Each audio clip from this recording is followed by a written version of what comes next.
Sir, ಈಗ ಸಚಿವರು ದೆಹಲಿಗೆ ಹೋಗ್ತೀವಿ ಅಂತ ಹೇಳ್ತಾ ಇದ್ದಾರೆ. DCM ವಿಚಾರ ಚರ್ಚೆ ಮಾಡಲಿಕ್ಕೆ ರಾಜಣ್ಣ ಅವ್ರು ನನ್ನ ಹೇಳಿದ್ರು. ನೀವೇನಾದ್ರು ಡೆಲ್ಲಿಗೆ ಹೋಗ್ತಾ ಇದ್ದೀರಾ ಸರ್? ನೋಡಿ, ಒಬ್ಬೊಬ್ಬರು ಒಂದೊಂದು ಕಾರಣ ಇಟ್ಕೊಂಡು ಇರ್ತಾರೆ. ಡೆಲ್ಲಿಗೆ ಹೋಗೋದು, ನಮ್ಮ ಹೈಕಮಾಂಡ್ ಮೀಟ್ ಮಾಡೋದು ಅದೆಲ್ಲ ಕಾಮನ್. ಅದು ಈಗ ನಾನು ಹೋಗ್ತೀನಿ, ನಾನು ಹೋಗಿ ನಾನು ಭೇಟಿ ಮಾಡ್ತೀನಿ, ಕರ್ಟಸಿ ಕಾಲ್ ಇರುತ್ತೆ. ಡೆಲ್ಲಿಗೆ ಹೋದಾಗ ನಾವು ನಮ್ಮ ಹೆಡ್ ಕ್ವಾರ್ಟರ್ಸಿಗೆ ಹೋಗೋದು ನಮ್ಮ ಒಂದು ರೀತಿಯಲ್ಲಿ ಸಂಪ್ರದಾಯ. ನಮಗೆ AICC ಹೆಡ್ ಕ್ವಾರ್ಟರ್ಸ್ಗೆ ಹೋಗಿ ನಮ್ಮ ಇನ್ಚಾರ್ಜ್ ಜನರಲ್ ಸೆಕ್ರೆಟರಿ ಹತ್ರ ಮಾತಾಡ್ತೀವಿ. ಆಮೇಲೆ ನಮ್ಮ ಅಧ್ಯಕ್ಷರನ್ನ ಭೇಟಿ ಮಾಡೋದಕ್ಕೆ ಅವ್ರು ಸಮಯ ಕೊಟ್ಟರೆ ಅವ್ರ ಜೊತೆ ಮಾತಾಡ್ತೀವಿ.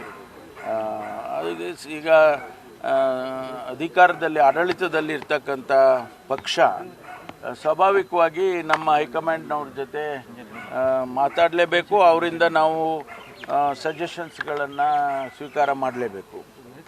ಅದಕ್ಕೆ ಹೋಗ್ತೇವೆ. ಬಹುತೇಕ ಸಚಿವರಿಗೆ ಲೋಕಸಭಾ ಚುನಾವಣೆ ನಿಲ್ಲೋದಕ್ಕೆ ಇಷ್ಟ ಇಲ್ಲ ಹೈಕಮಾಂಡ್ ಏನೋ ಗೊತ್ತಿಲ್ಲಪ್ಪ. ಇನ್ನು ಯಾರನ್ನು ನಿಂತ್ಕೊಂತ ಯಾರು ಹೇಳೇ ಇಲ್ಲಲ್ಲ.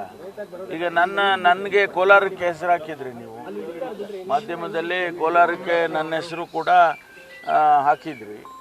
ನನಗೆ ಯಾರು ಹೇಳೇ ಇಲ್ವಲ್ಲ ನಿಂತ್ಕೊಂತ ನನಗೆ ಹೇಳಿದ ಮೇಲೆ ನಾನು ಹೌದು ತೀರ್ಮಾನ ಮಾಡ್ತೀನಿ. ಹೌದು ನಿಂತ್ಕೋಬೋದಾ, ನಿಂತ್ಕೊಳ್ಳೋಕ್ಕಾಗುತ್ತಾ, ನಿಂತ್ಕೊಳ್ಳೋಕ್ಕಾಗೋದಿಲ್ವಾ, ಅದು ನನ್ನ ವೈಯಕ್ತಿಕ ವಿಚಾರ. ಅದು ಆದರೆ ಯಾರು ಹೇಳಲೇ ಇಲ್ಲಲ್ಲ ಇನ್ನೂ.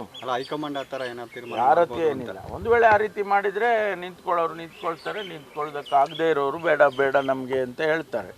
ಇನ್ನೂ ಕೂಡ ಅಂಥದ್ದು ಯಾವುದು ಚರ್ಚೆ ಆಗಿಲ್ಲ ನನಗೆ ಗೊತ್ತಿದ್ದಾಗೆ.